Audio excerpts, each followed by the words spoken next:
I'm interviewing Anna. Anna's a peak performance coach, a life coach who specializes in maximizing human potential. She's someone that I've followed online for a while now, and I really enjoy her content, and I think it's quite valuable. So part of the reason for the interview today is to get to know a little bit more about Anna, but also to get her message out there, because I think it's a good message and she's got a lot to offer. Usually on the podcast I have coaches in strength and conditioning realm, but looking back on all the guests that I've had thus far, I think this is probably the gap that I've been missing in terms of the mindset, the psychology of success. Now, a lot of coaches sort of dabble in that stuff, but no one I've had on the show is actually specialized in it like yourself. Mm-hmm. So, just excited to have you on. So welcome Anna to the podcast. Thank you so much for having me. Awesome. So for the people that might not have come across your work online or in person before, can you just give an insight of who Anna is, but also what is a life coach? So I guess that's a two-part question. Yeah. Just intro yourself. Give us a bit of background. Right. So I would say becoming a coach was something that I was born to become. For me, it's not a job or anything like that. It's actually a lifestyle, and it defines me as a human being. And I think being able to find that passion, combine it with something that you live for so much as I do is a gift. So I'm really honored to be working with something that I actually love that much. And my entire life, this has been part of who I am ever since I was 5. Yeah. I was somebody who was always curious about what is it that makes people tick, what makes people come alive, what makes people angry, what makes people, do the things that they do. And basically I started just getting very, very curious about that. And so started researching about people and how people interact in general. What I do as a coach today is why I'm a peak performance coach is I'm very specific with working with individuals who want more out of their life. And I'm quite picky with who I work with because I want to work with people who are motivated and who are ready. And who want to become the leader in their life in every single area. Yeah. And that's basically what I'm doing today on all different levels. Yeah. And so where did you grow up? So with the first time I met you, I couldn't work out where you're from in terms of your accent. Yeah. So can you just give us a bit of a background of where you grew up? And Cool. So I was born in Sweden and I grew up there till I was about 9.5. And then we moved to Kuwait. And that's where my accent came in because I started in American school and my teacher was actually from Texas. So her accent was so full on that my mom said, you spoke like you were full-blown Texas woman. And so that's where I was thrown into school basically on the first day. I didn't know a single word in English. My mom said, you'll figure it out. And that was it. And that's how empowered I was by my family as well. Always been empowered to just step into things without fear. Yeah. So grew up in Kuwait. And then in the Gulf War basically happened in 1990. My dad became a hostage, or what we call a guest of Saddam Hussein. That was the wording. Yeah. But he was a hostage in the Gulf War. Yeah. And so we were all kind of thrown back to Sweden. And I started studying music because I hadn't done any studies in Swedish school, basically. So I couldn't apply for any higher educations in Sweden because I didn't know anything about Swedish politics or the language or anything like that.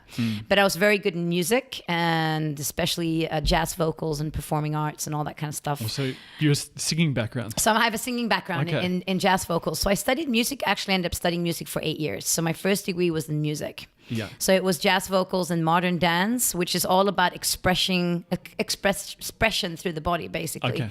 So I worked a lot about improvising emotions through body language, creating music with it. So it was very kind of creative. Yeah. And I did that for a long time. And then I realized I don't really want to do this forever for the rest of my life. There's another level I want to take my life to.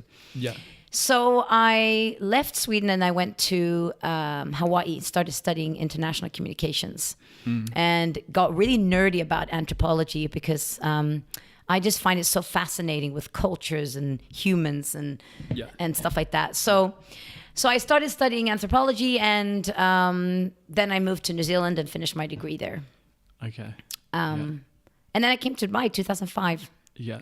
But my family came here in 92, so that's how long we've been in the region. And what was the connection that sort of led you into the life coaching and performance?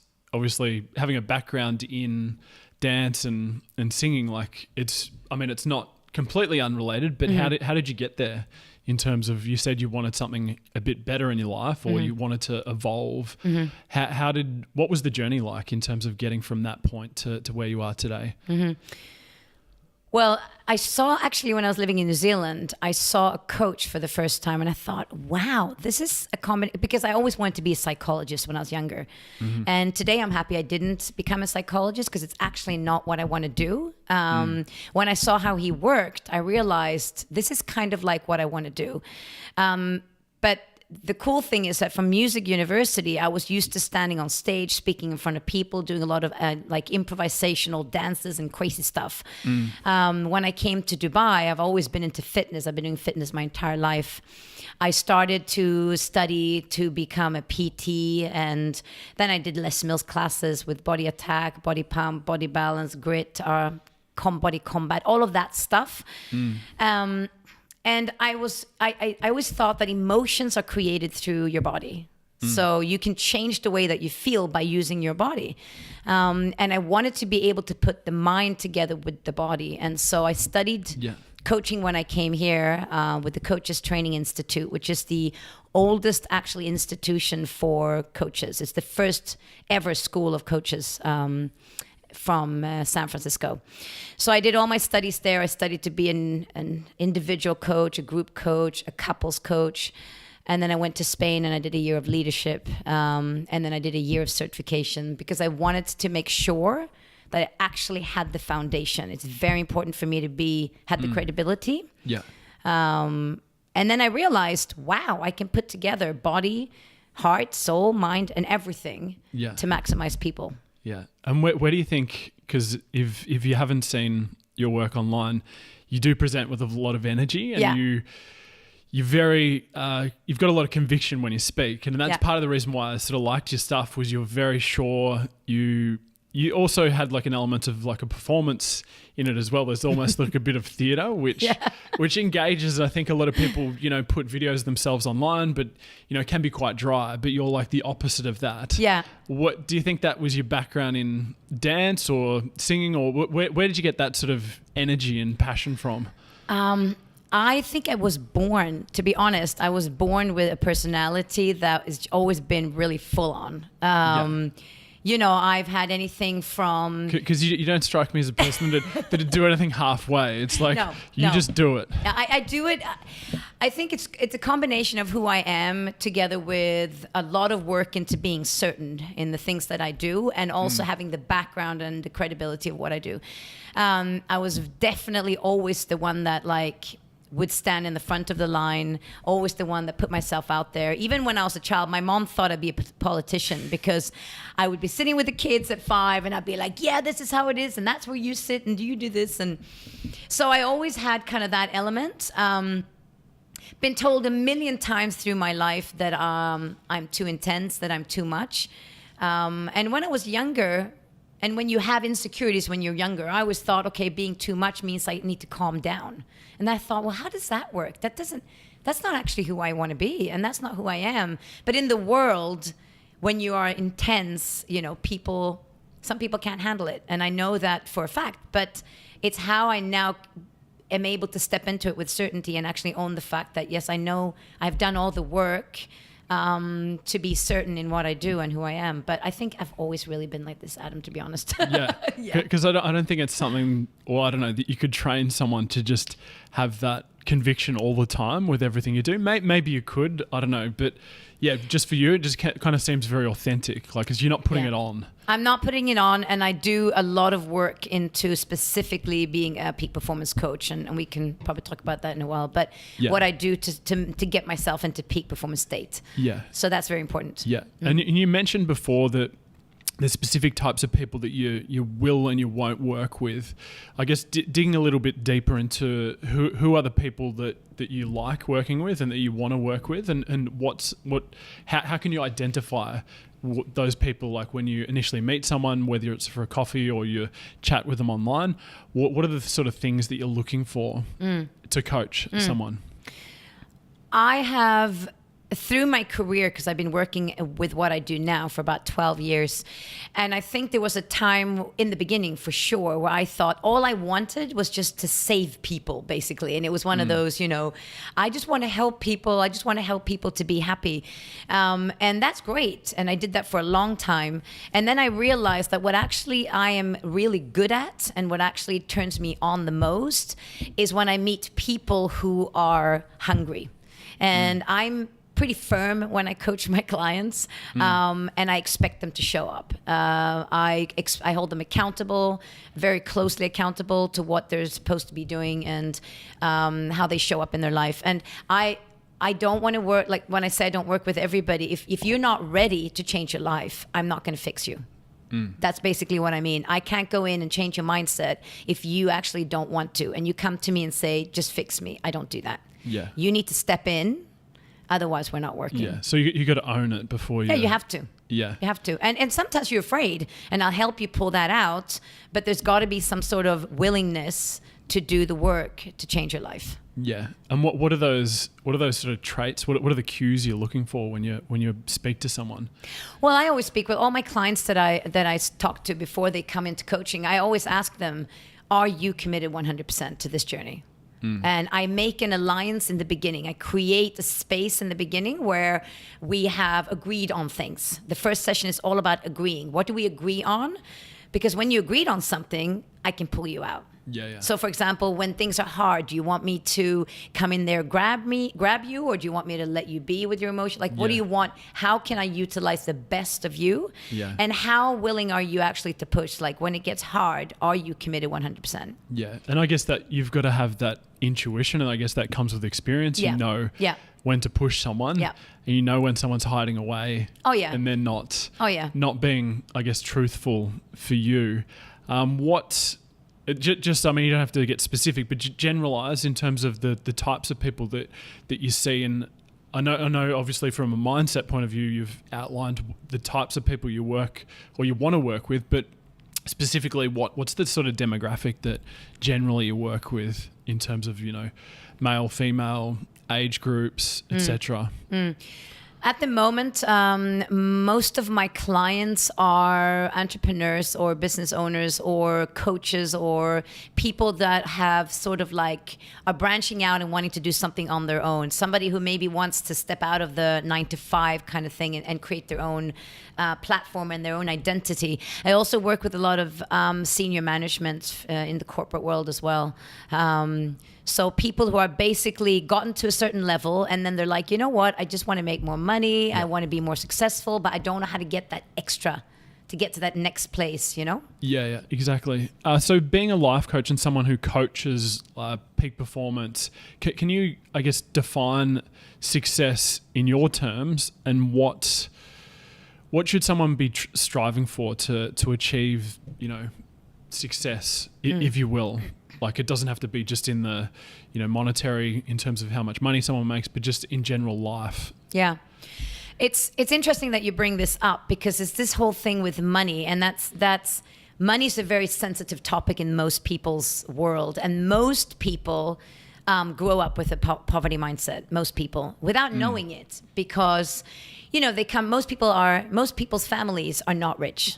Right? Most of the people of the world are not rich. And so they've been brought up where money sometimes is a bad word or, money equals evil because it hurts people and that kind of thing. So when you speak to people about success, for me, what success means is maximizing my entire being and pushing myself to the absolute limit everywhere. So that when I die, I will say, you know what? I tapped into my full potential. I did my stuff. I lived my life. I'm done. For me personally, that's success. When people come to me, I notice in the beginning when they come to me and I ask them what success is for them, it's very interesting because some people will say, oh yeah, money doesn't mean it's success for me. And I'm thinking, yes, it does. What are you talking about? If you're poor and you don't make any money, you're not going to be able to live the lifestyle that you want. You're not going to be happy. You're not going to be relaxed in your mindset and everything because you're constantly going to be stressing about money. So it is an important part. Yeah. But it's not the only part. It's not the only part, but most people come in with that saying, oh, it's not that. I just want to be happy. But then when you start digging, what is it that makes you happy? Yeah. That is a part of it. But a lot of people are scared of saying that because it's a bad thing to say. Does that make sense? Yeah, exactly. Yeah. So, because they don't want to be perceived as, just money hungry. All Right. I care about is making more money. And Right. But I think money is almost like the transition of I guess services and power. And Exactly. if you've got a return and people are paying you lots of money, then you're obviously offering something that's going to help a larger scale of people, whether it's one-on-one or whether it's a group scale. Absolutely. And especially when I work with coaches and people are just starting out, it's about setting their prices, right? They just want to help people. And I know because I was there. Yeah. I was there 12 years ago. I know I would say, oh yeah, you can pay me a little bit and this and that. But I know that a lot of people fail in the business because they don't know how to price themselves according to what they can offer. Because it's like you say, you're offering a service and it's worth this much. It's an exchange of energy.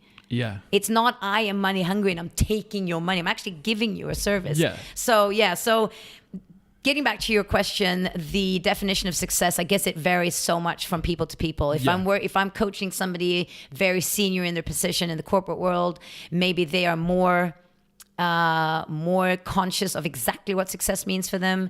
Other people might think success equals finding a relationship. It's very, very varied. Yeah. And do you do, I know Tony Robbins does it in terms of, he uses the life wheel where you've got, you should have that sort of perfect circle. With your coaching, do you focus on those other areas as well? Or is you more in the strategy side of, peak performance in their chosen careers or professions? It's a good question because I have some clients that come to me and they're very specific. And I want you to help me make more money, and I want you to help me get a promotion or whatever. And I always say that, yeah, that's what you want me to do, help you with. Yeah. And I will help you with that. However, we're going to tap into these areas because if your love life is not great, if your relationship with your money is not great, or if your relationship with your body or your health is not great, you're never going to get that promotion. So everything is combined. So absolutely, I use the Wheel of Life as a great source to kind of like visually see, okay, wow, no wonder I'm never getting that promotion. I actually have a really bad relationship with myself. Yeah. So I help people to maximize all of the areas because that's how you become successful. Yeah. Yeah. Well, that's a good answer. But in terms of, I can't remember what I was going to actually ask you next. So and what would you say are the common traits that you see of the guys that you've seen that have been successful over the long term? Yeah. What can you see any sort of similarities and traits with coaching? Yeah. What are the similarities with people that have become successful? Yeah. Yeah. Two things that are extremely essential. Certainty. Yeah. Like certainty. Whatever you do in your career, whatever it is that you want to maximize in your life, you've got to be certain. Number one. Number two, which is equally as important, is consistency. Because 9 times out of 10, people are really excited. They get really inspired. They're motivated. They're like, yeah, this is going to be great. And they're not consistent with the homework that I give them. They do it for a week or two. And then it kind of fades off because that's what most people do. Let's face it, most people are not consistent. Most people are not consistent. Most people will try something for a while and then they will tell themselves, I tried everything. And then they won't try anymore. But it's not true. If you tried everything, you reach success, right? Yeah. But if you can master being certain and being consistent, you can reach any goals you want. Yeah. And so what would be a tip and a trick to make someone certain? And I guess the follow-up question from that would be consistency. So if you see someone who comes through and they're not certain about, what they're trying to achieve, and then obviously it's not going to create a sort of consistency in their habits or the behaviors as well. What sort of exercises and drills would you use with someone like that? So what I notice is the reason why people are not consistent and certain is for one reason. And that's the first question I ask people when I work with them is, what do you want?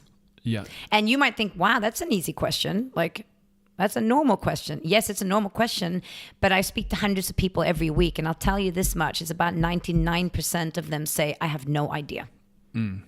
And when I say, what do you want? I don't mean, I want to be happy. I just want to have fun. No, what do you want specifically? Yeah. Because most people do not know what they want specifically in every area. And if you don't know what you want, how are you going to get hungry about anything? No, exactly. Then you're just going to focus on what you don't want. Well, I know I don't want that. Yeah. But if you don't know what you want, then you can't have certainty and you cannot be consistent with any routine. Yeah. So number one is figuring out what do you want. Yeah. And how would you specifically get that person? Because I know for a lot of people, you ask, what are you passionate about? What's your hobbies? And a lot of times they might not be able to answer you in terms of, I think it's quite common. So I think a lot of even people listening would be like, yeah, I'm working in this profession. Whether I'm a coach, whether I'm a personal trainer, but to get that clarity, I think is a huge thing. And I guess it's part of your whole work with that person.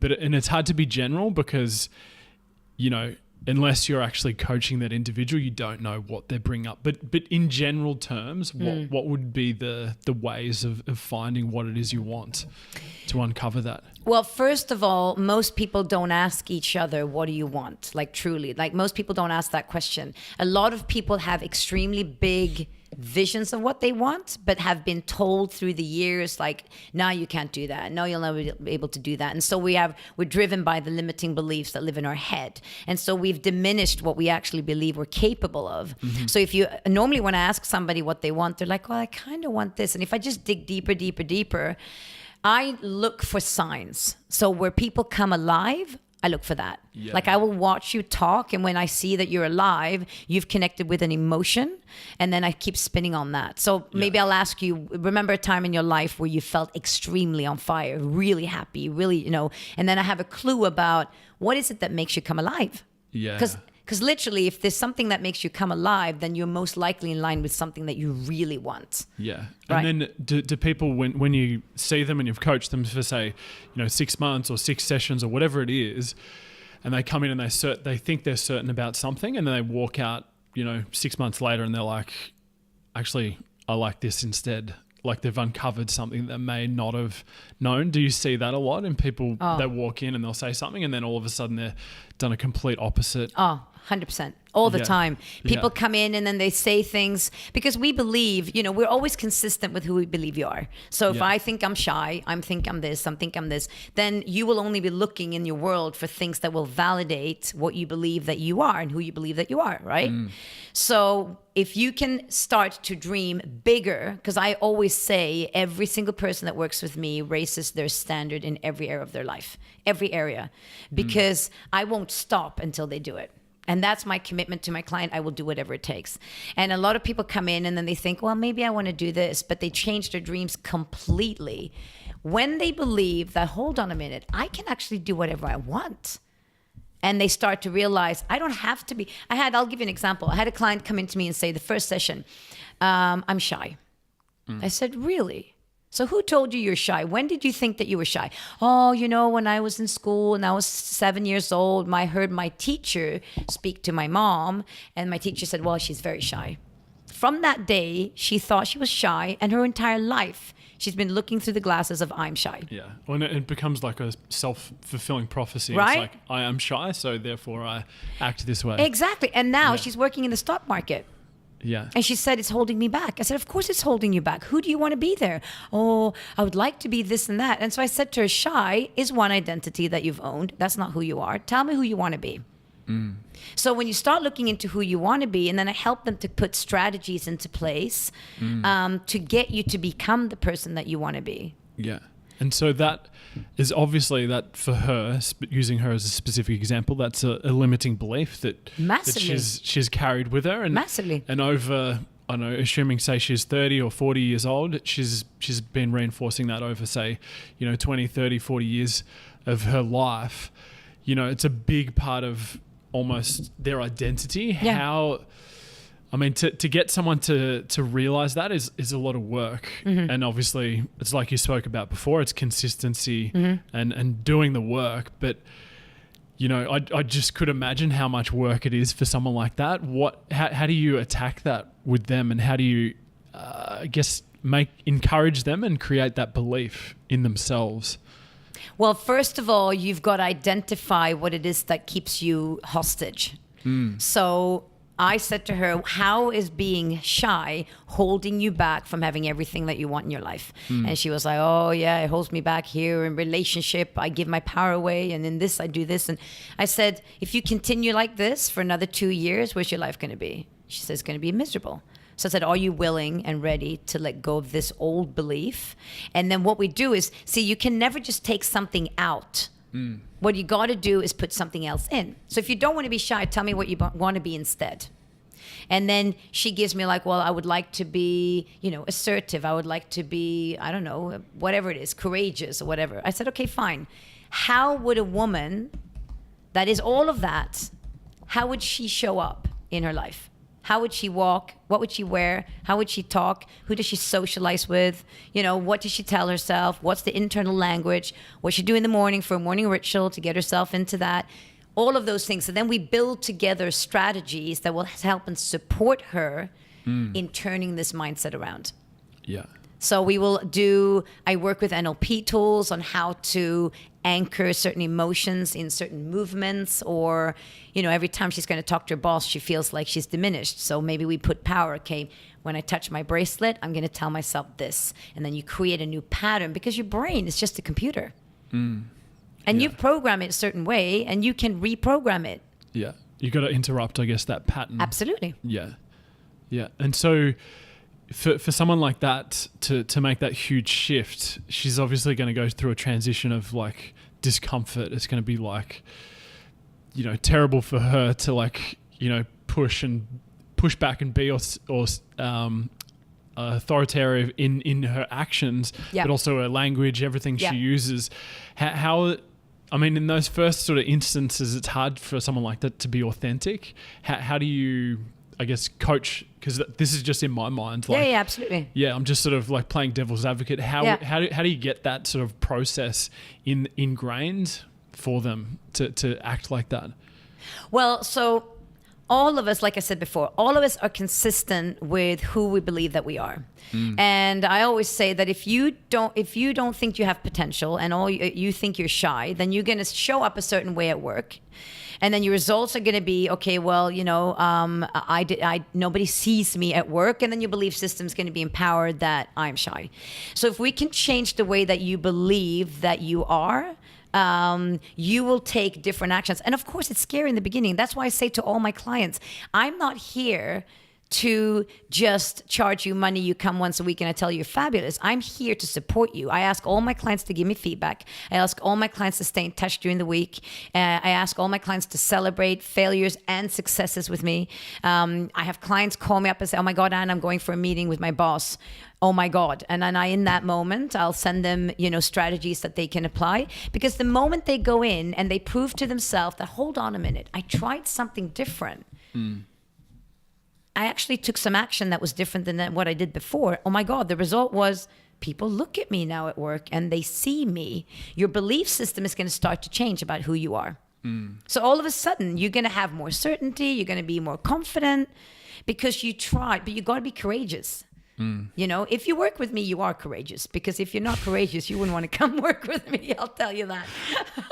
Yeah. Well, it's truth, right? Yeah, exactly. Because I always say to my clients, I'm not your friend. I'm not here to tell you you're fabulous. Your friends can do that. I'm here to tell you the truth. Yeah. Right? Exactly, yeah. And we need to hear the truth. Yeah, well, the truth will set you free if you. That's right. If you listen to it. Yes. And part of that, as a coach, and I'm interested for myself as coaching as well, coaching clients. But for you, you're telling people to do things that are, out of the ordinary for them. And it's, pushing them out of their comfort zone and getting them to do things that they might not like to do. Now, part of that, to get them to take action, they need to trust what you're saying. Yeah. And they need to have buy-in that, what you're saying is, for their betterment and that is going to improve. And that's one thing that I've noticed as coaching as well, is you can tell, 10 people the right bit of advice, but not all 10 people will take the advice. And it comes back to whether they have empathy for you, but also whether they trust and they buy into what it is you're saying. So you as a coach and a life coach, how do you get that trust and instill that. So, you get your client walking through the first time they've paid you the money and you're trying to get them to do something that's, completely uncomfortable. How do you get on that level and have that buy-in? One of my gifts as a coach is I work a lot with trust, and I work a lot with getting a good relationship with my clients. And I've been very blessed to be able to do that, because clients, when I work with my clients, I get them to understand that I am just the tool to get them to have the most fabulous life possible. And I work with them as if we're doing this together. Like it's you and me. I will walk with them through everything, and there's no judgment, there's no blame, there's none of that. I work on empowering them. So even if they try something, they come back to me and say, Anna, it didn't work. If they put themselves out there and they tried and they were courageous, of course I celebrate that with them. So I think just the way that I work with my clients in that 2-hour initial session that I have with all my clients, that's where I set that connection with them to make sure that they understand that everything they do is confidential, and I'm here to make you a better person, basically. So I guess I'm lucky to have clients who just are able to open up for me. Yeah, exactly. In terms of that sort of relationship, I guess there's a fine line between friendship and you as a coach, because if you become too much of the friendship, then it becomes harder for you to impart and sort of push them in that direction. How do you sort of distance yourself from that person and keep it, I guess, on a professional level? Or is it, with life coaching, is it less like that in terms of you need to keep separate in terms of they're going to listen to you or not? No, my lines are very, very clear. Yeah. I make that clear from the beginning. There is no friendship in the coaching as in I'm not your friend. I am here to be your mentor, your guide, the person that calls you out, holds you accountable, kicks your ass if I have to, but I'm not going to be your friend. It's what I say. I believe that if I was to be a friend with my clients, I'm disrespecting them. I say to my clients when I come in, I say, here's the tissues. There's going to be a lot of tears. I don't cry. Really? Well, you're going to cry now. So here's your tissue box. And I say to them, when you cry, I'm not going to come and support you and hold you and this and that, because I want to honor what you're going through. This is a journey. If you need to cry, you cry. Well, it's water from the eyes that show that there's something important here. And I want you to be with your emotions, and I'll sit here and I'll hold the space. But I'm not going to come and fix you, because you don't need fixing. And in the same way, I don't need to be your friend. For what? Yeah. I'm here for you. So I'm very clear. But I know in the beginning of my career, there was a lot of people, they always said, oh, you can't coach your friends, Anna, you can't coach your friends. And the reason being, you have an agenda for your friend. You want them to be happy. But you want your clients to be happy, but you don't have an emotional attachment in the same way. Of course, I have an emotional attachment to my clients. I care for them. But when you are friends with someone, it's completely different. Yeah. And so that's why if I have coached people that I know, which has definitely happened, I make it very clear. When I coach you, I'm your coach. Yeah. When we're friends, I'm your friend. Yeah. But I do not mix those two. Yeah. And so if you saw a client for the first time, just walk us through, like, what are the steps that you'd go through in terms of you see them. You mentioned before you have a 2-hour session, the first session, and then say the package or they went with was, say, 12 weeks and they had a specific thing. Just I guess run us through. You don't have to go into details, but just so we can get an idea of, like, globally what, I guess, life coaching with you encompasses, so we can understand it, I guess, a little bit better. Yeah.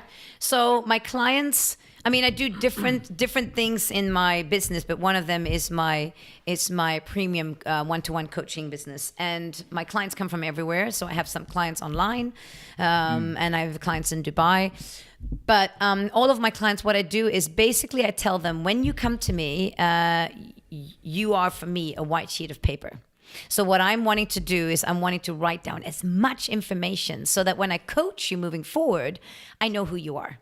Yeah. So what I'm digging for, the first thing that I dig for is your value system. What's important to you? You know, what's your belief system? What's your value system? What am I to hold for you? And I do that. I ask loads of questions. And that's what I do on the first session. I ask loads of questions in the beginning, just to write down loads of your values. Then I ask you what you want, what's holding you back. I want you to tell me about your past. Is there any specific thing that's happened to you in your past? Because that will have created limiting beliefs that I need to know about. And I'm very blessed because all of my clients tell me their deepest, darkest secrets on day one, which is absolutely amazing. And I'm so grateful for that, because that's the only way I can help you. If you're holding a massive secret that you don't want to share because it's so embarrassing, then how am I going to work with you? That's going to be a huge thing that's created your life. So I make that very clear, and I make the space very safe so they can talk about everything. And I've heard everything, really, Adam. So I tell them that too. I said, nothing's going to shock me. Go for it. Yeah. And there's a lot of things that come out, and it's great because I need to bring all that information. I put it all together in a portfolio, a profile of them. And then I say to them, this is how I work. Tell me what you need from me. What can we agree on? I tell them about accountability. You need to be showing up. If you don't come to every single session, we work once a week. I give you a few chances, and then you're out. Because I do not want to work with people who come to me and say, oh yeah, I was busy, don't have time. Because I'm providing a service, and my service will be crap unless you show up. Yeah. Right? Yeah. Yeah. If you're not going to show up, why would you want to come to coaching? Yeah, yeah. Right? It's true. It's true. So you got to work, and of course, things happen in your life. But if I'm noticing that you're consistently not showing up, then I will rip you apart and figure out what's going on. And then you make a choice if you want to work with me or not. So, but it's a 12-week process, 4 times a week. Yeah. I mean, 4 times a month, 4 times a week, 4 times a month. Yeah. And that's the initial period. Yeah. And then all of my clients sign up for a longer contract afterwards. And so what would it be after, say, they've overcome that first hurdle, whatever it is? What is the process after that?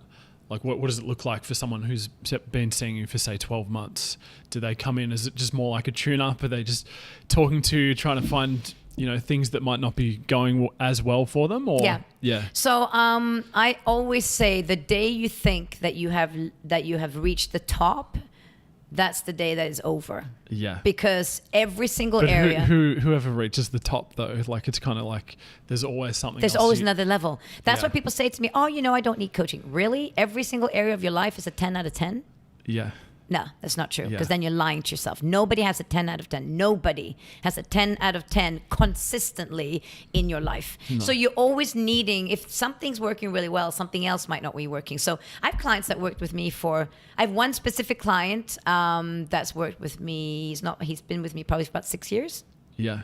And when I see him, who he was when he came and who he is now, I mean, it blows my mind how people transform their life. Yeah. It's mind-blowing. But he's obviously done the work. Really done the work, yeah. Yeah.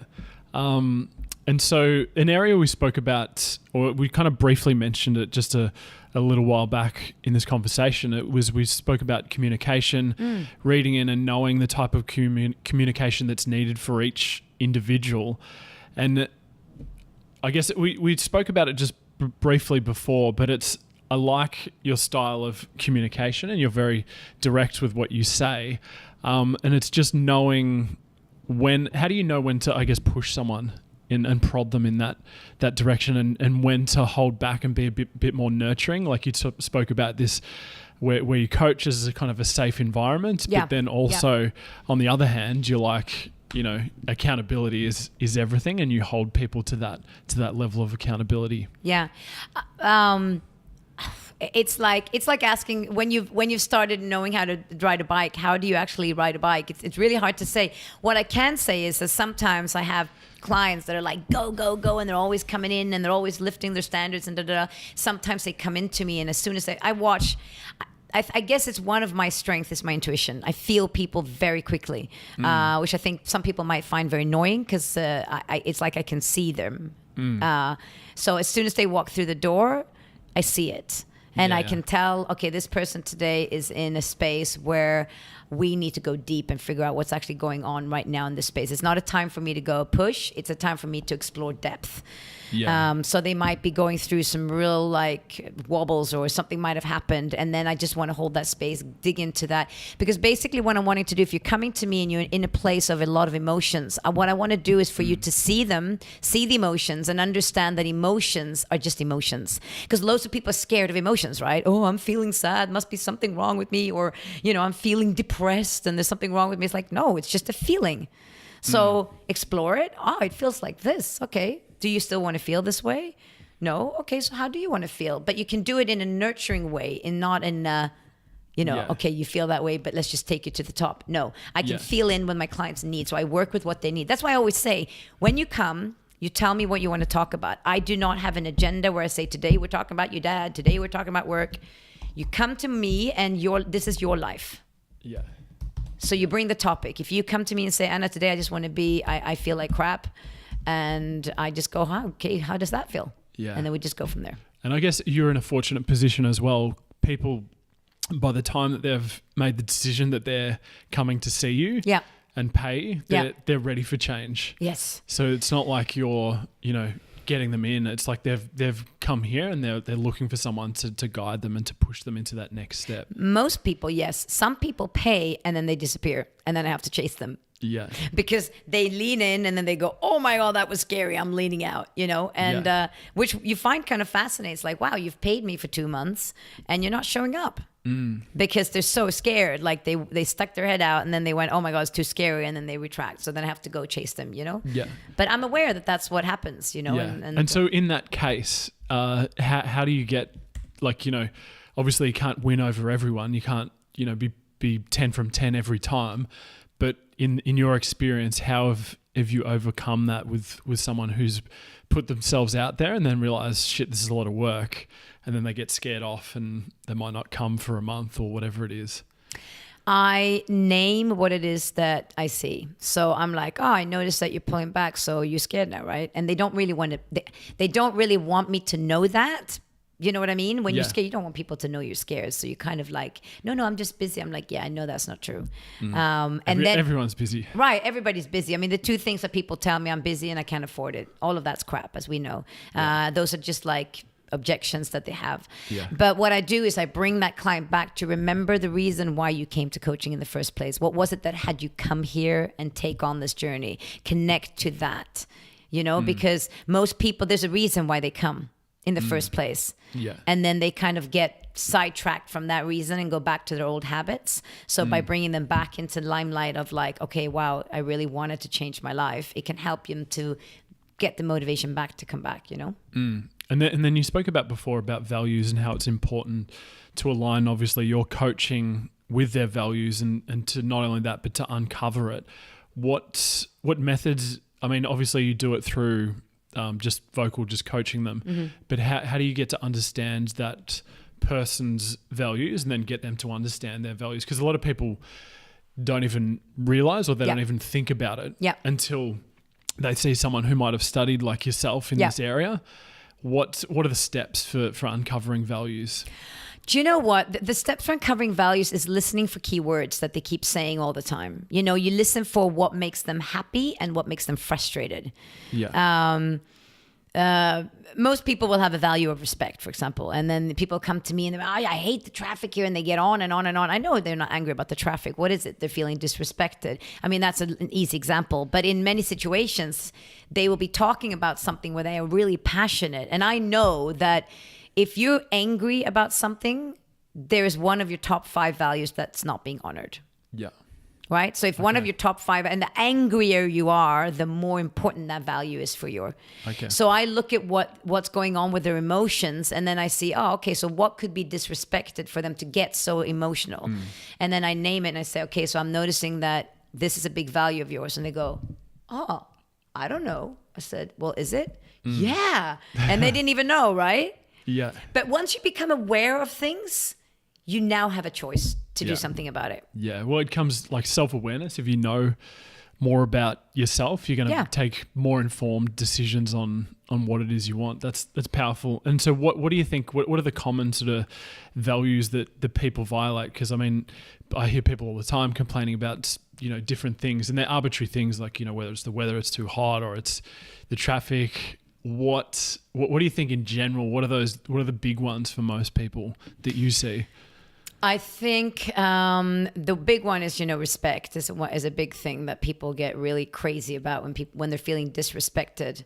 But that it's combined with, the frustration is always combined with some sort of limiting belief. So I need to go dig a little bit deeper. Like, who do you become when you become disrespected? Do you step back? Do you not honor who you are? Like all of that. So everything is intertwined, I guess the word is. Yeah. But beliefs that people get or values that people get frustrated around, loyalty is a big one, where I notice people get really crazy. Respect, obviously. What else are some of those? There's so many values that we all have in common, but we take them for granted and we think, yeah, of course, everybody wants people to respect them. But the one thing that I do, which is an interesting exercise, which I find is very helpful to people to go, is great. So you think respect is very important. So you get frustrated when somebody cuts you out in traffic, right? I said, and they're like, yeah. I said, okay, so how much do you respect yourself? And they're like, I don't know. Yeah. Because most of the time we're not focused on that. We're focused on that. Yeah. Does that make sense? Yeah. So you think loyalty, or that person, they're not loyal to me. Well, how loyal are you to yourself?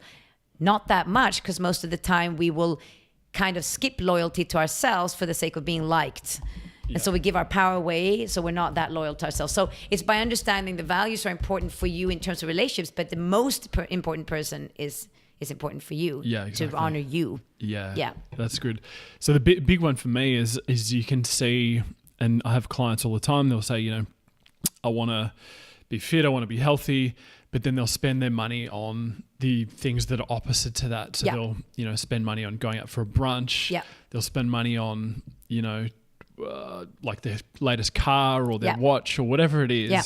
And it's what they're saying isn't aligned to actually, and you can kind of see, okay, and then they'll haggle on price on, I'm not going to pay X for this health plan, or, they're not going to buy a $10 book. Yeah. And so you kind of can see where they're spending their money a lot of times, and they'll say they want something, but a lot of times they won't be aligned with what they're saying. Do you notice that with your clients as well? What they're saying, what they're actually doing? Oh, all the time. Yeah. All the time. I call it the quick fix of pleasure. So people naturally want to feel good now. We don't want to be like, oh yeah, if you do this program, you'll feel good in 5 months. Like, I just go out and get drunk. I feel good right now.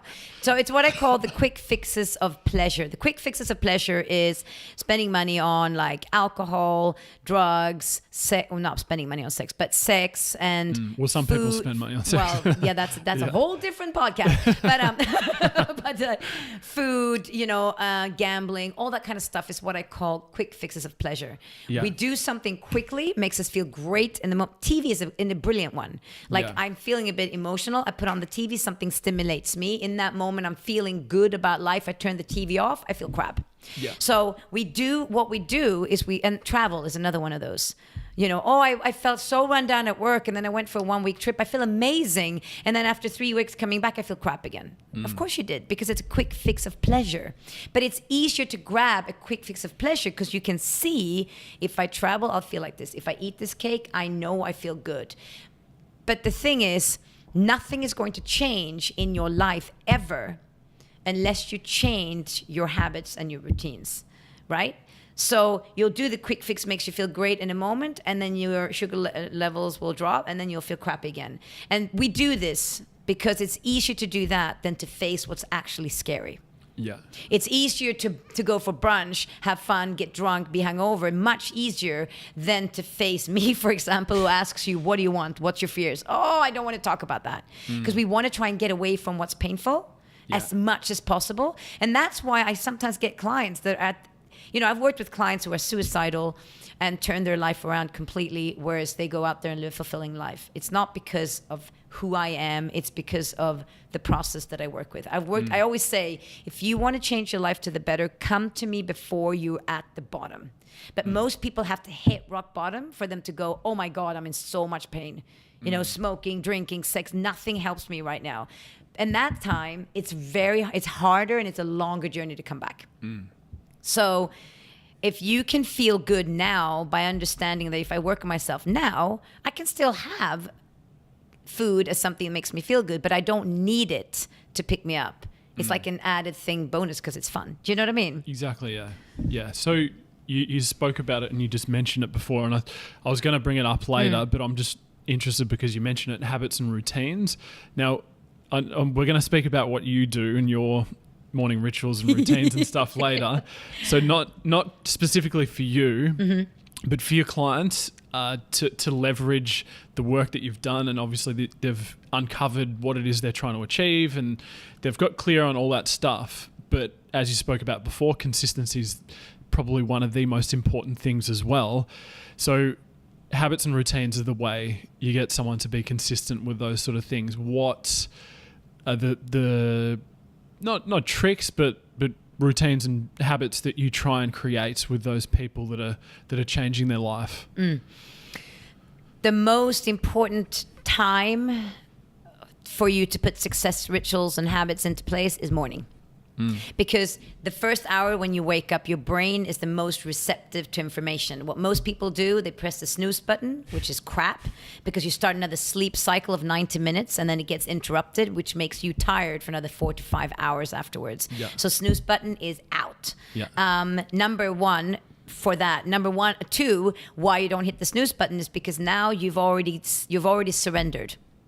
If you surrender, if you abandon yourself in the morning, you'll abandon yourself for your entire day. So the morning when you wake up, the most essential thing is that you fill your brain and your mind with things that's going to make you come alive, make you feel peak performance, or make you step into your life and be ready for your day. Okay. So it's super essential that you feed your mind with the right things in the morning. So no grabbing your phone for the first hour. I don't care what it takes. I have corporates that say, but I get emails, Anna, and I'm like, I don't care. The only reason why they are sending you all this stuff is because you're allowing it. So that first half an hour of the day is yours. If it's half an hour, fine, half an hour that you give to you. And that half an hour, you fill with things that is going to make you the best version of you. So could you give us an example? So the first one's don't grab the phone for. Do not press the snooze button. I tell my clients I come and kill you if they press the snooze button. Number 2, do not grab your phone. What you do the first thing when you wake up in the morning, before you get out of bed, before you open your eyes, think of 3 things you're grateful for. Because where gratitude lives, fear can't live. You can't be grateful and scared at the same time. You think of things that you're grateful for. You've already put a platform in your mind around gratitude, which is a great foundation to build your day on. And you're doing this in your bed, like when you wake up? Yeah, wake up. Before you even get out of bed, 3 things you're grateful for. Keep your eyes closed, breathe. And you can't just, and like anything, you can't just say it like, oh yeah, I'm grateful for this, fine, get out of bed. No. You gotta mean it. You gotta feel it. Everything that you do needs to be connected with emotions. Everything needs to be anchored in emotions. So 3 things you're grateful for. And the reason why you also never, ever, ever touch your phone is because most of the things that you're following or looking at on Instagram makes you feel not fab about yourself. Let's face it. Yeah, because everyone puts their best life on Instagram. Right. They don't tell you that their wife's leaving them and they're broke. And Exactly. And so the first thing that happens is your mind is now being hijacked by external sources, and now you're living in a relationship with the external world as I am a victim of whatever you do, and I react to your world. What I'm asking you to do is to turn that around and say, you know what? I am empowered because I'm giving myself. I don't need somebody to tell me I'm fabulous, or I don't need somebody to send me this voice message. Oh my God, you're so great. You don't need it because you give it to yourself. Right? The moment that you can, I always talk about the cup of love, right? The cup of love, we all have a cup of self-love. And most people's cup of self-love is below half. Most people. And so what we do is we get confirmation from other people, Instagram, Facebook, messages, whatever it is, to fill our self-esteem or our self-love up externally. But the moment people don't tell you you're fabulous anymore, your cup goes down, right? To where you believe that you're worth of being. Most people don't believe they're worthy of being loved. because it comes from the childhood and this and that. Okay.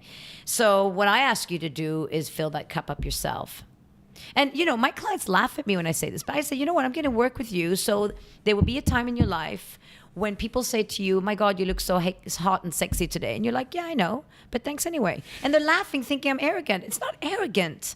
It's just there's nothing wrong self-assurance. with, if I know I feel good about myself, I look good, it's great. Doesn't mean I'm arrogant, but this is the problem with everybody. We have this combination of like, if we feel great about ourselves and we say it, people are going to think that we are arrogant and they don't like us. And then we're scared of not being liked. So what I'm asking you to do is wake up in the morning, 3 things you're grateful for. I do, there's different ways of putting yourself in peak performance state. Some people, the way that I always design it around every client individually is when I say to them is, when you walk out the door, you're going to be thinking the best version of me is walking out the door. So everything you do in the morning, does the best version of you take a shower? Does the best version of you tell your partner you love them? Does the best version of you eat breakfast? And is that something you're like, is that your self-talk? Are they actually verbally saying it, or is that just what you've coached them to think? This is how I work with my clients. Okay, yeah. So to design a perfect morning ritual for you, you get up on time so you don't have to stress to work and you forget to eat breakfast or whatever. You don't see people in your household because you don't have time. That whole thing, I don't have time. Then you make time. Yeah. Right? Yeah. So things you're grateful for, other great things to do in the morning. I always stand in front of the mirror and I do power moves. And on my events that I do, I make everybody design their own power move. A move that you do which makes you feel powerful. And I say to myself that I'm abundance, I'm powerful, I'm unstoppable, just to fill myself up with those emotions. Then I go through a 15-minute morning ritual, which is a closed eye process, which takes me through gratitude, self-love, visualizing my future, because the power of visualization is huge. And we can talk about that later, but I just really want to highlight on that because people think visualization equals fluffy manifestation stuff. It's not true. So we'll go back to that. So I visualize my future, see it, get myself pumped up, into that state. I think about, you just use music at all, or you? Yeah, absolutely. Music. I'm really loud. I'm like, rah, get crazy, jump up and down. I do that kind of stuff, right? Because it makes me feel alive, And then I think, what's the best thing I can eat for my body to get nutrients? If I would give myself love right now, what would I eat? And by that, I'm still not going into checking my emails and this and that because the world can wait. And so this would be like a 40-minute time frame. Yeah. Okay. And then obviously I do other stuff. I do my videos and I do stuff like that. Affirmations are great. Saying to yourself those power things with power moves. Other things that are great is setting your intention for the day. So for example, at the end of the day, how do I want to feel? Yeah. And if you have that intention, that will be in the back of your mind, because we've got something called the reticular activating system, which is a bunch of nerves in the back of your skull. And they get activated when you have highlighted something. Yeah. So if your intention is, this is how I want to finish my day, the reticular activating system filters out information, and through the day, it will focus on things that will confirm that. Does that make sense? Yeah, exactly. Yeah. And that's why when you hear things on TV that you agree with, your reticular activating system is activated on. You watch things on TV that you agree with, it makes you feel good because it confirms what you already believe. Yeah. Right? Yeah. So if you put things out there that you want, you're going to start noticing. Loads of people say that to me, man, I thought about this and that, and all of a sudden this showed up. And I'm like, it's not a coincidence. It's why we call it the law of attraction. What you have focused on, visualized, will start to show up in your life. Yeah, because you become hyper aware of it. Absolutely. Because you've focused. So with like affirmations and those types of things with people obviously with limiting beliefs, that's a big part of obviously changing their thought process. Does that something that they do throughout the day? Like you'd encourage them when they feel down, or one of their values might not be met and they're getting angry or grumpy. How do you coach them to flip that change and get them back into who they are and what they're trying to achieve? Because I mean, getting derailed is probably easy. They see you, they feel great, and then they walk out the door and someone drives a car into their car and then they're in a bad mood and then they're eating a cheeseburger next thing they know. Yeah, exactly. Yeah. Quick fix of pleasure, right? Yeah. Right. And then they feel bad about themselves and then they tell themselves, oh, they're a loser. Why did I do that? Blah, blah. And it goes on and on. Yeah. It's a good question, Adam, because the thing is, in the beginning, when you start working with me, a lot of people have loads of limiting beliefs. We all do. There's not a single person on the planet. They're lying if they don't say they have limiting beliefs. We still do. I still do. But the thing is, when you become aware of them, they are, so imagine that you lived your entire life with one kind of pattern in your brain's, because you are a product of your brain telling you lots of stuff, right? You come to me and I try and change that mindset and show you an option of a different way of thinking. Your autopilot is still this until you have practiced this for a long time, and now you start to notice your autopilot is now this. But in that beginning, that's why the beginning phase is so crucial, that you do your work. You've got to be, you'll end up at night being completely exhausted because everything is about awareness. It's like, now my boss comes in, I'm aware what's happened to me. Oh, my body goes into, that whole thing of like, I'm not worthy. Okay, I've asked you to sit, shoulders back, open up your space. Okay, I didn't do that. Okay, now I'm going to do that. So you're constantly monitoring the way that you show up. Yeah. And then it's cool because then I'll have feedback from my clients when they say, people say to me, I've changed. And I'm like, yes. And sometimes they say, oh, I'm scared because I don't know if I want to change. I'm like, if you don't want to change, you want to be the same forever? Like, who wants to be the same forever? Right? Yeah, exactly. You don't want to be the same forever. So, no. Yeah. What was I going to say? So I guess negative emotions as part of it is for, like, you're getting feedback as well. It's not always necessarily a bad thing. No. So if you're in a bad mood for some reason, you're getting feedback on, shit, maybe this isn't what I want, or maybe I need to change my approach because XYZ happened and I wasn't actually happy. Yeah. So is that something you find with your clients, that they'll uncover something based on, the trajectory that they thought they were initially coming in for, and then they'll sort of change course as they go? When they're working with me, you mean? Yeah. Yeah, absolutely.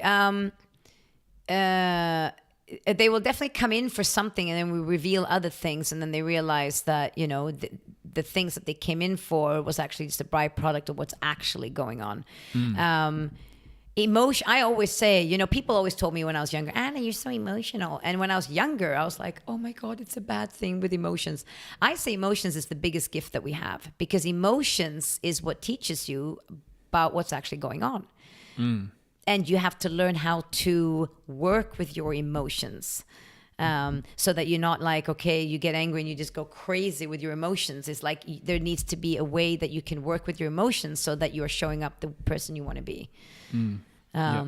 But yeah, I don't know if I answered your question there really when it comes to what they come from, but they most of the time people come for one thing and it's actually something else. Yeah. It's just wrapped up in a different thing that they're not aware of. Yeah. So you spoke about it before. So NLP, use that. Just for people that might not be familiar with what NLP is, can you just explain what it is and then also how you use it for coaching someone? Yeah. So NLP is basically, it stands for neuro-linguistic programming. It's basically, to cut it short, without going into a long, detailed thing about it, it's a way, it's tools that you can use to reprogram your brain. That's basically it. Because your brain is a computer. And, when people say, oh, you can't teach old horses old whatever it is to sit. Old dog to new tricks. The horses sit. Anyway, whatever. That's a bunch of crap. I mean, when you say that, it's only because you're scared and you're not willing to change, right? Because that's what you can hide behind that. Yeah.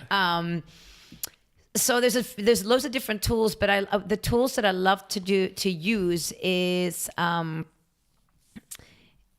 anchoring, for example, anchoring an emotion in an object. For example, I use a tool where I anchor a lot of negative thoughts that are going through your head. I bring them out and then I say, okay, fine.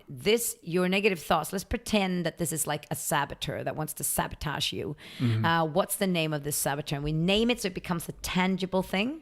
Because once it's tangible, you'll be aware of when it shows up. I can name it when I'm working with you. Like, this whatever word it is that we use for your saboteur. I'm like, I'm noticing it's here. I'm not talking to this thing, whatever it is. I'm not talking to it. So we're going to put that over there. And you can literally detach yourself and understand, I am not my emotions. I am not my bad talk. Yeah. So it's not their identity. No, it's not the identity. Because how many people do you know that say things like, oh, I am depressed, for example? Yeah. Heaps of people, yeah. If you believe that you are depressed, you've already given up, right? Yeah. I am depressed, therefore I can't do that. I am depressed, therefore I have to eat medicine. I am depressed, therefore I need to do that. It's crap. Yeah.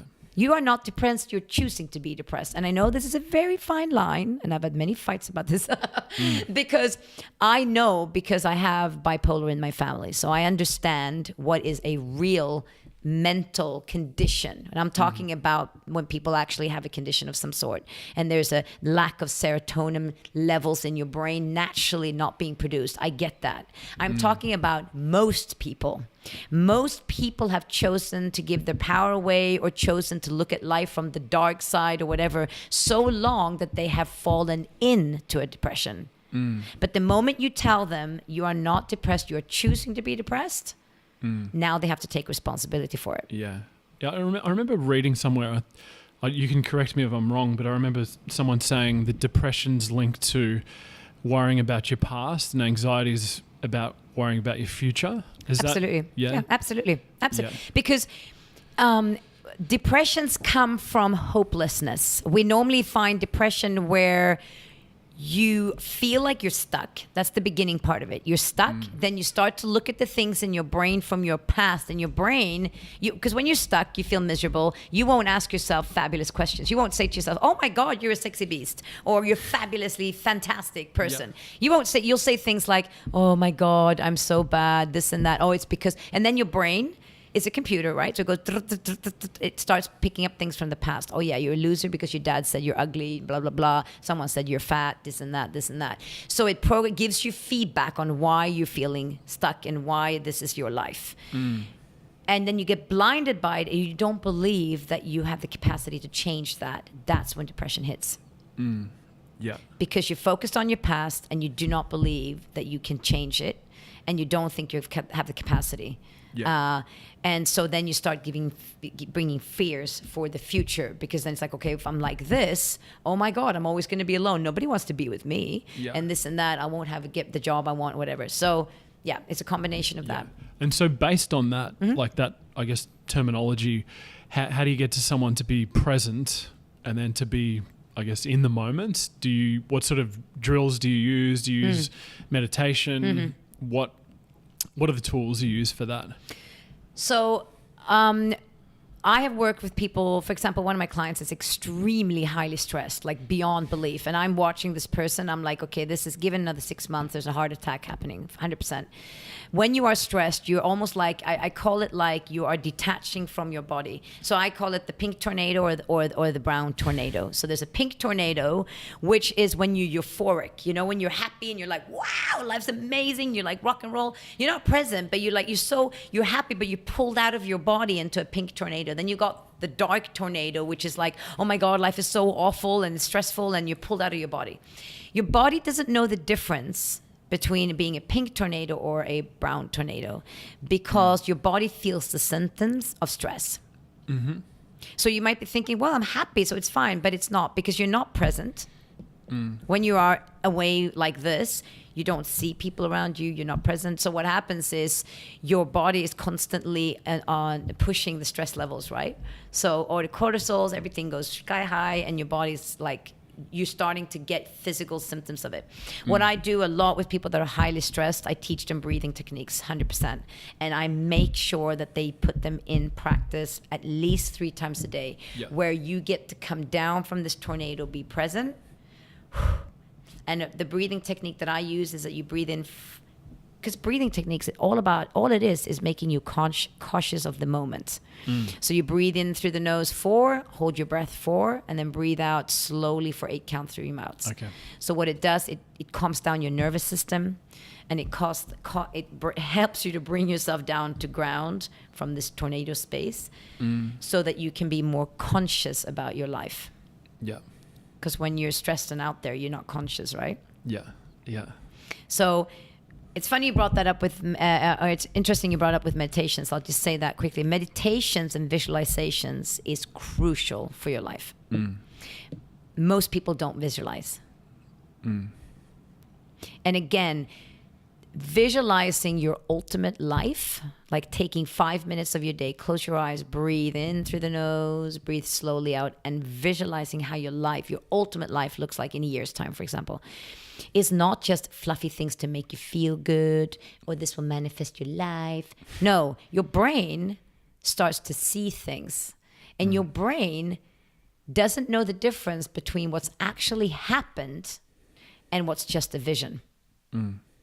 So if you see a vision, if you close your eyes and every day visualize yourself having that dream house, the dream partner, your brain actually thinks that it's already happened. Does that make sense? So it's, even though it didn't happen, your brain register it like it's already happened, which means reticular activating system activated. Now you start to see things that will prove that right. That's why visualizations are super important. Yeah. Yeah, they're critical. Yeah. So the opposite of that, so we spoke about how centering, visualization, getting into that, I guess, the present mind.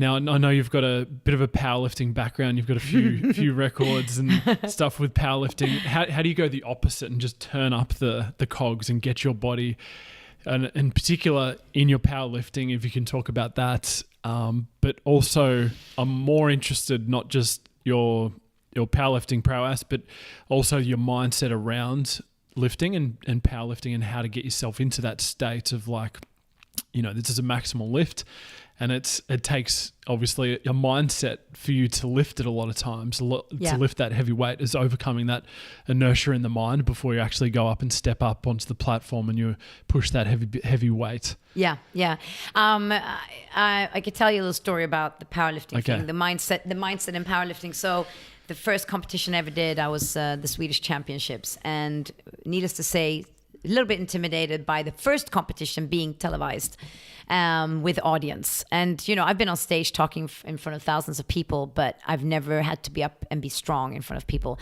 The thing that fascinated me the most with powerlifting is the mindset. Because there's no place that you physically and emotionally are so vulnerable as when you're up there and you have to maximize and people watch at you, and it's very emotionally, it pushes all of your emotional boundaries and all your buttons. So I went up there and I thought to myself, first competition, I thought, you know what, I'm just going to go up there and do my thing. It's all good. And so I walked into stage, and especially in the 3 lifts. So it's powerlifting is squats, bench press, and deadlift. And on the deadlift, you get 3, on each of them, you get 3 tries. And then obviously you have to go as heavy as you can on the 1 rep max. So I went into my deadlift and the bar was loaded, and I heard them like, the bar is loaded. And I walked in and talking about mindset and peak performance. I walked in with a kind of like blasé emotion of like, yeah, this weight's easy. I've done it a million times. Walked in and I heard the commentator said, oh, there she is. She's ready, Layla. And she's getting the bar, picked up the bar and pulled it, and it didn't move. Yeah. And because it was my first competition, I was like, oh, of course they put the wrong weight on the bar. Hello. I mean, it has to be, right? Because it didn't move and I know this weight. So I walked back to my coach and he smacked me around, not literally, but emotionally. And he said, what the hell did you do up there? He said, did you walk out and get yourself into peak performance state? I said, no, I didn't really think I needed to. It was an easy weight. He goes, I said, they put the wrong weight on the bar. He said, they didn't. It's the Swedish Championships. You're nuts. I said, mistakes happen, right? He said, they didn't do that. You go out there and you grab that bar and you smash it. And I thought, oh my God. So I got a bit angry now. I'm frustrated. And so this time, I turned up all of those cylinders that you're talking about, where I just visualized myself just ripping this thing off the floor, and there was no option. I didn't leave an option. It was a must for me. The way that I coach people to make their life a must. There's no maybe, we'll see what happens. No, must. So I walked back out there, grabbed the bar, and I ripped it up, and it just flew off the floor. And the commentator was like, oh my God, she did it. What happened the first time? And I thought that was a defining moment of understanding this thing with mindset. That your mind is so powerful. So when you ask me how you get into space when you're lifting a weight, me personally, I always visualize When I go out to lift a really crazy weight, there's two things I do. First, I think of it as I've done this weight before, even though I haven't. But I tell my brain, because my brain doesn't know the difference between truth and not. Programming it. Right. Program my brain. I've done this weight before. It's easy. It's fine. Second thing I do, I always visualize the weight being 2.5 kilos lighter than it actually is. Always. That's my way of doing it. And I do it. And when I do that, I can pull it off. The moment I think, oh my God, I've never lifted this weight before and it's so heavy. See how that sets you up for the disaster? But it's like that with everything in life. Yeah. But I think powerlifting more so than any other sport is so demanding more on your mindset and your psychology than any other sport, because it's like you can see people who are defeated before they've even got up to lift. But that's the thing as well. Your body doesn't know the difference between being scared and being excited. So when I work with people that do, for example, presentations, or people that are scared of flying. So you're scared of flying, you get on a flight because you've had a bumpy flight sometime in the past or something happened. Your brain's now programmed, flights are scary, or speaking in front of people is scary. You get into that scenario, you start to feel the symptoms, your body's sweating, you get all like crazy and you think, oh my God, I'm so nervous. But what you can do in that moment is keep the feeling if you want, but what you can do is turn it around to being excited.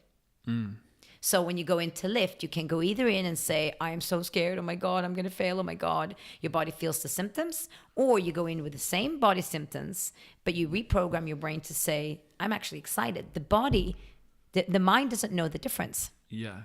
I guess it just takes a lot of self-work and self-awareness. All of this stuff you have to work on. Nothing comes fast. Yeah, because there's a difference between I conceptually understand it, but then also being up there, and whether it's presenting, whether it's like, it's easier said than done, because I guess you got to do the work. Well, that's what I do. That's how I help you reprogram stuff. Yeah. So that's the work that I do, that I help you with. Yeah. And the thing that I've noticed just coaching people for 20 years or close to 20 years now is I see the way people attack training is almost sometimes a metaphor for how they attack the rest of their lives. Oh, you're so right. You're so right. I always say that how you do one thing is normally how you do everything. Yeah. It's so true. Because you see some people come in and they're just kind of, pushing this. It's like they're kind of half asleep doing it. And then you see them, interact with other people, and it's the way they are for the rest of the thing. Yeah. And you can kind of just pick that up. Well, that's what I say to people that say to me, I don't believe that there's any difference between super successful people and you and me. There's no difference between people that are like Oprah Winfrey, all these big names in the world that are amazing and who are doing unbelievable things. The only difference is they're certain, they made it a must, and all of them have successful rituals. All of them raise their standard everywhere. There is no way that these people are not raising their standards in the way that they show up in the morning, their rituals, and then become like that. So most of us look up to people like that and wish we could be that one day, but we don't understand we can be that today if we only change the way that we actually view ourselves in the world. Yeah. By having successful rituals. So that's moving on to that point that you said, that if you show up kind of semi-crappy in your training, you show up semi-crappy everywhere. Yeah. Most of the time. Yeah, exactly. What just shifting gears a little bit, so who were the sort of mentors and people that have coached you? Because I know obviously you've done a lot of reading, you've done a lot of certifications and study, but who are the people that have shaped Anna and created your success? And do you have your own coach that coaches you as well? I would say the biggest influence for my mindset is my dad. Yeah. I always say unfortunately he's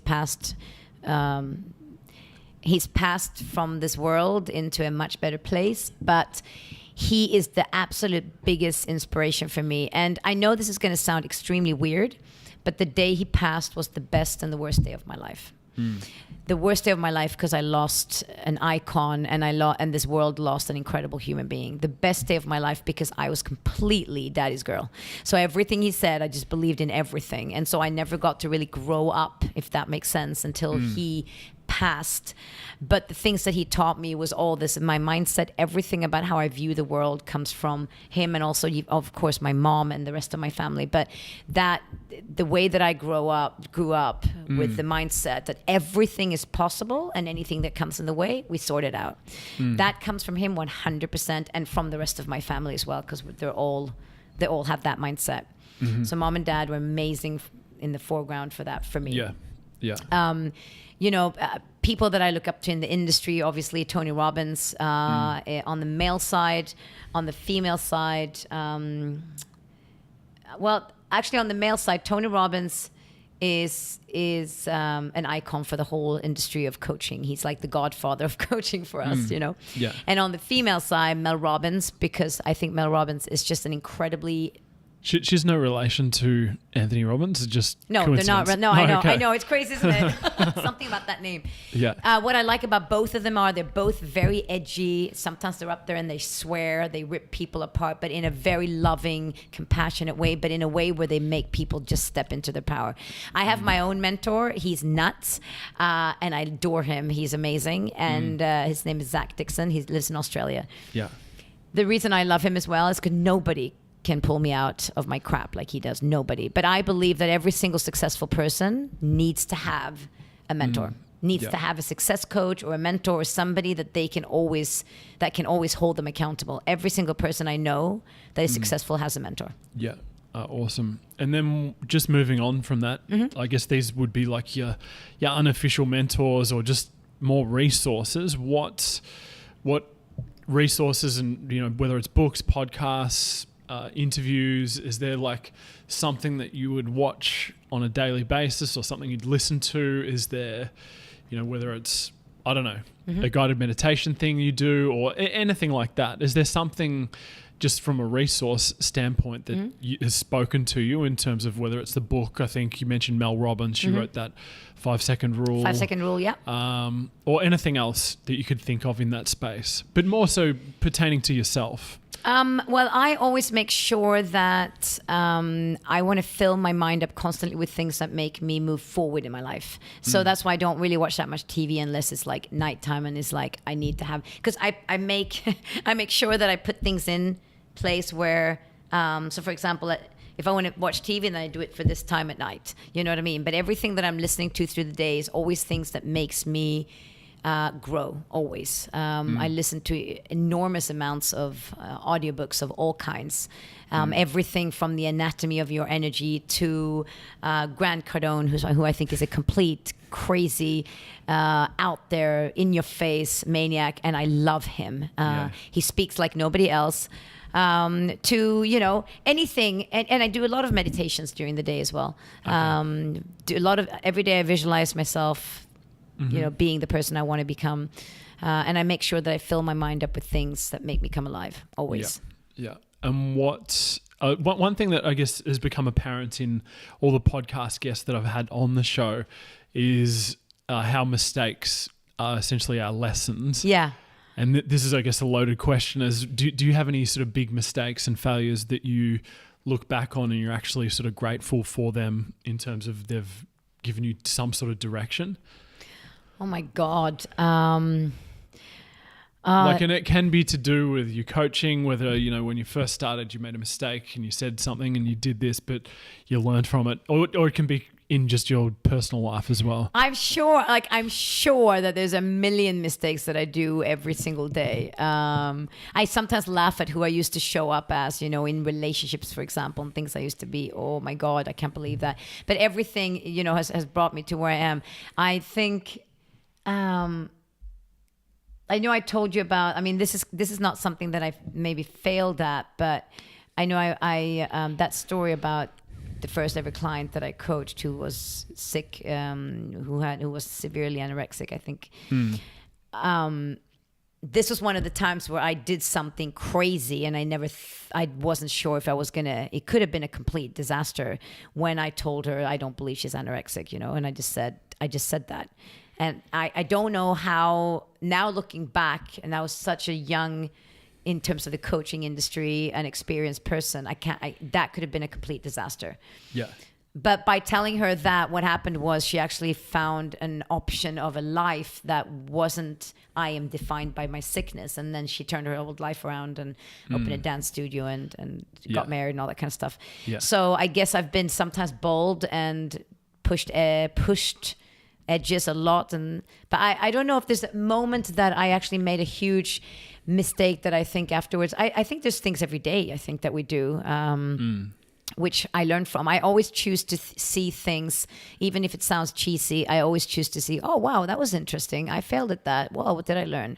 Okay, now I know what to not do next time, kind of thing. Yeah.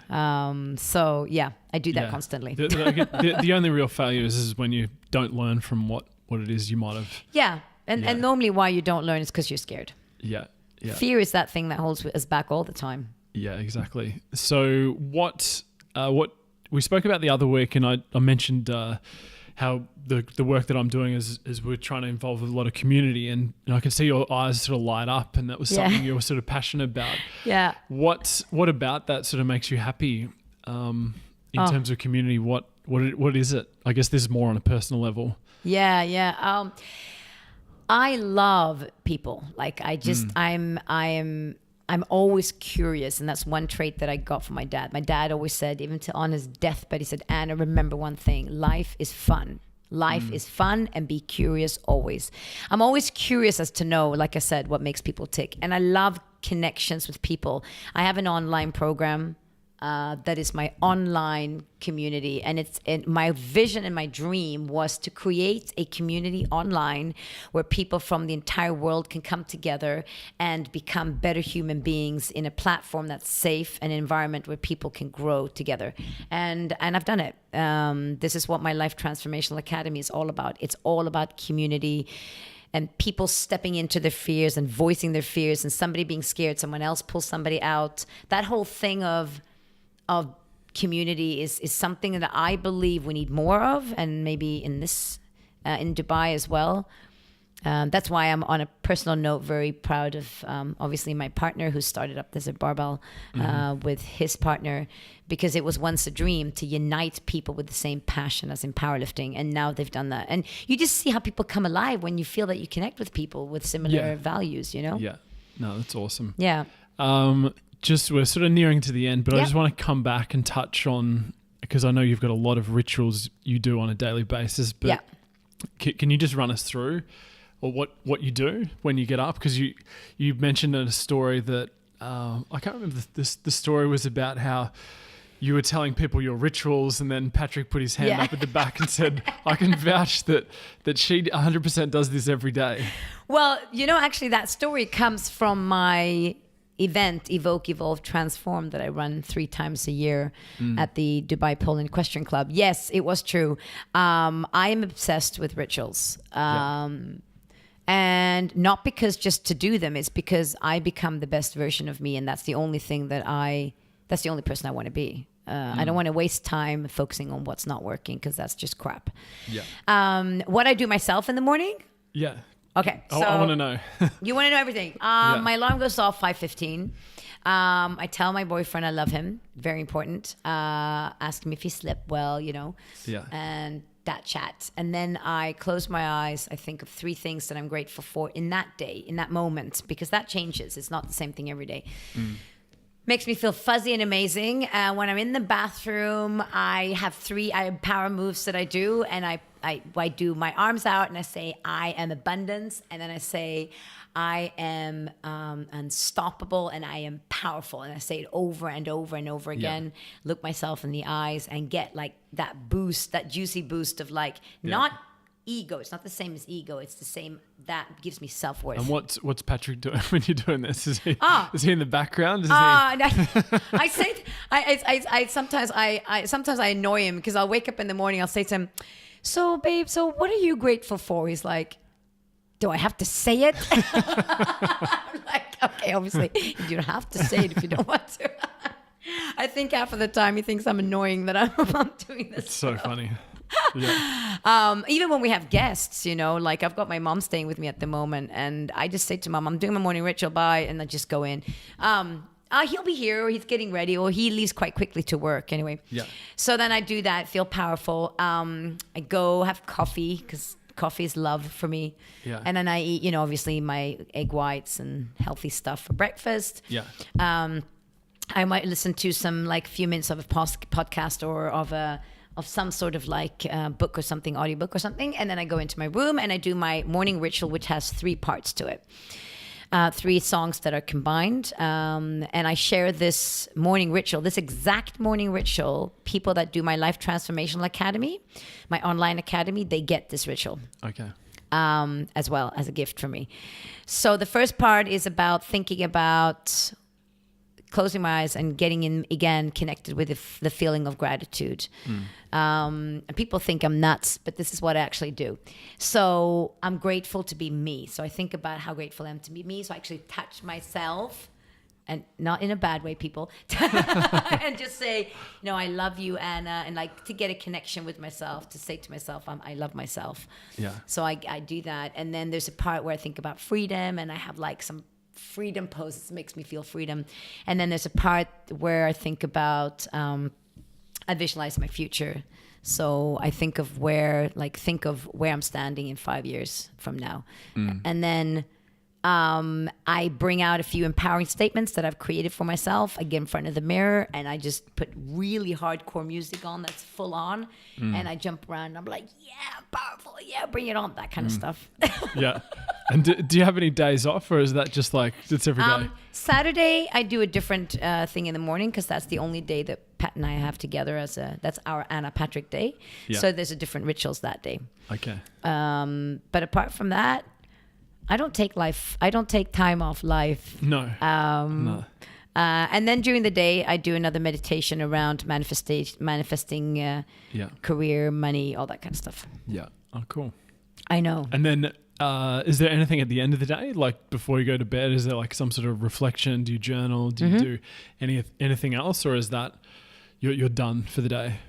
I always do gratitudes when I go to bed. Again, I come back to reflecting on the day, what I'm grateful for, which things that I'm happy about. So I'm always keeping it in a place of gratitude. Like I work a lot with gratitude, because I believe the more that you are grateful, the more you will start to see things differently in your life. The less you focus on the things that you're not happy about, the things that are not working. Yeah. So I'm constantly looking for what's working. What am I grateful about? Yeah. That kind of stuff. Awesome. Now, so you spoke about your program. So you've got your online program. You've got also Evoke, Evolve, and Transform. Yeah. So can you just quickly run through all your programs, just so the listeners can know, and then I'll put a link in the show notes for people. So if they want to find out more about your courses and working with you, they can find that in the show notes section. So okay, thanks. Yeah. Great. So my online program is an 8-week program called the Life Transformational Academy. It's a video-based program where you get 3 to 4 videos a week from me. Yep. All of them are combined with homeworks that you need to be doing. Then we come together. I've got an online community where you upload videos. Now, this is the part where people find most intimidating, because most people don't want to film themselves and put it out there. I always say that's our way to not only share with the rest of the community and be vulnerable enough to share, but it's also a way for you to hold yourself accountable, because, anonymous alcoholics, for example, if you've got to stand up and say, I'm an alcoholic. Otherwise, if you don't own it, you can't work on it. So what I help them do is say things that they know people are going to watch, because all of a sudden you've said it, you need to take charge of it. Does that make sense? So it's accountability. It's an accountability thing. Yeah. So it's 8 weeks, and they also get every single week, they get a 1-hour webinar with me where they can come with questions. I always have a question that I will be throwing at them that we discussed in that webinar. So people jump on, and then we have a webinar session once a week. That's also included in that course. And then they can, for reduced price, also book in one-on-one sessions with me to support the journey, which most of the people do on the course. Yeah. Once you're in my academy, you're on for life. Yeah. So a lot of people have gone through the academy 2 or 3 times because the next time you do it, you get more knowledge about yourself. So they actually learn more about yourself the more times you do it. Okay. So that's my online community thing. The other thing that I do that I've designed is the Evoke, Evolve, Transform. It's a 1-day workshop that starts 8:30 in the morning, finished at 5 at the Dubai Poland Question Club. The next one I'm going to be running is going to be in the end of March. Okay. So I'm going to put out info about that one soon. It's a 1-day, full-on day where you basically get to work on mindset, creating a vision for yourself, working on your limiting beliefs, what holds you back, working on who you become in relationships, your self-love, rituals, routines, and then I leave you off with homework to do that I also check in with after a month to see how it's been going. Okay. So that's a really cool day of something that most people never experienced before because that kind of stuff, most people don't do it. No. It's very interactive. Yeah. Cool. Yeah. And then obviously you one-on-one premium coaching. Yeah, and then I do workshops in companies. I work with sales teams and on performance, individual coachings. I do events, motivational talks, MC work, that kind of stuff. Yeah. Oh, Yeah. cool. Yeah. Awesome. Cool. I'll link all that stuff in the show notes. Now, the last section of the interview is just basically a couple of rapid fire questions. There's more just to get to know Anna and just personal stuff. So Oh my God. you can take as long as you want, but first one, easy one. So all-time favorite book, can be self-help, can be anything that sort of has shaped or changed you. You can pick one or you can pick 2 or 3 or whatever. Because some people find it hard to pick one. So yeah. Oh my goodness, there's so many of them. Actually, it depends on what I'm doing. Like right now, I'm listening to an awesome audiobook, The Art of Closing, I think it's called. It's with Grant Cardone. It's just how to become a better closer at deals. I think it's an awesome, brilliant book. But there's so many. The Man Who Sold His Ferrari. Is that what it's called? I love that. The Monk Who Sold His Ferrari. Yeah. I love that book as well.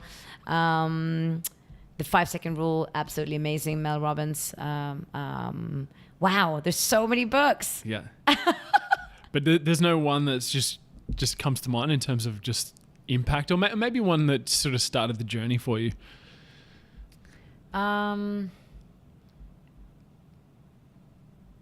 There's no specific one that started the journey. I think they have all contributed in its own ways. So it all depends on what it is that I'm looking for. You know, I think it's very broad. Yeah, all good. There's no wrong answers in these ones. Yeah. So next one, favorite movie? Ooh. Oh my God. Okay, I am very girly, so I have to say like The Notebook. But I also love the Marvel movies. I have to say, I also love all of that. But that's a very girly answer. He's like this. And I was like, oh no. It's just I couldn't sit through that movie. I know that. I tried to put Patrick through that, but he wouldn't do it. So no. Oh well, that's good. Bless that's him, good. Good answer. So do you have any quotes or things that you'd say on a daily basis? Can be things that you say, or can be famous quote. I love the quote that I fell in love with probably about 30 years ago. Let your soul dance, never teach it how to march. That's been a guiding light for me through my entire career. Basically, what that means for me is do not follow other people's ways of being. Just find your own way. And it sounds cheesy, but it's extremely important, and it's the backbone of what I do. Yeah, it's a great answer. So with next one, favorite cheat meal, but I wouldn't say just confine it to a meal, but is there something? Do you have a vice? Like some people it's chocolate, some people it's coffee, some people it's alcohol, or whatever it is. What's your vice? Well, coffee I love. I have to say, Patrick always laughs at me because he says, Anna, when you have cheat days, you'll just like eat a little bit extra muesli. I'm really boring like that. Like if I go to a breakfast buffet, I'll eat muesli because I love muesli. But I am not a big hamburger and stuff like that person. I do have to say there's 2 sweet things I really like. I don't eat them enough. One of them is those soft kind of chocolate chip cookies and donuts, but it's got to be specific donuts. Okay. But I never eat it. But so what donuts? Oh, I love that with the Bavarian cream or whatever it is. That and now for some reason there's a barbell keeps having donuts at their gatherings. I don't know why, but there's something synonymous with weightlifting, powerlifting, bodybuilders that intertwines donuts into, why? I don't know. This I don't even know. So we'll have to, if anybody knows that, please let me know. But it's only though on Saturdays. Okay. Just once a week. Yes. So final rapid fire question is if you could turn back the clock and give yourself advice, say it was 12 years ago when you started your life coaching, or it could be when you were younger, is there any advice you'd tell yourself? You know, it's funny when you say that. I think the limiting belief that I worked on for a long time is I'm not good enough. And it's crazy because it didn't come from my family, because I've always been good enough for them. And I think that probably held me back for a while into believing my potential, because it was always there. I always felt like it was underneath and it was something big I'm supposed to do in the world. But I think if I could have gone back now and then just like installing that I definitely am good enough. I know that now and I've done a lot of work on it. But that limiting belief held me back for a while. Oh, that's good. So at the end of the interview, so any actions for the listeners? I know a lot of like coaches, personal trainers listen to this podcast. Is there any parting words you want to leave? Anything on your mind that maybe it's a post you've got a lot of content that comes out. So yeah. Well, for the listeners that are out there, for the people that have their own, like if you're a PT or you are a you're an entrepreneur of some sort, what I want to say to all of you is and I know this sounds very weird, but I really want to say it. What is your relationship with money? And the reason I want to say this is there's so many people that are entrepreneurs that are not where they want to be financially because they sabotage for themselves because they have a bad relationship with money. So that's going to be my have a think about what your relationship is with money. People that are not entrepreneurs and people that are out there who are maybe working in organizations or whatever. I would say get yourself a successful morning ritual that works for you and do it every single day for 30 days. And then it will transform your life 100%. Yeah. I'm telling you it will. And if it doesn't work, you get in contact with me and tell me it didn't work. Yeah. Awesome. Well, that's great advice. Thank you for taking the time today. I really appreciate it. And I can't wait to share this with everyone. Thank you. Thanks for having me.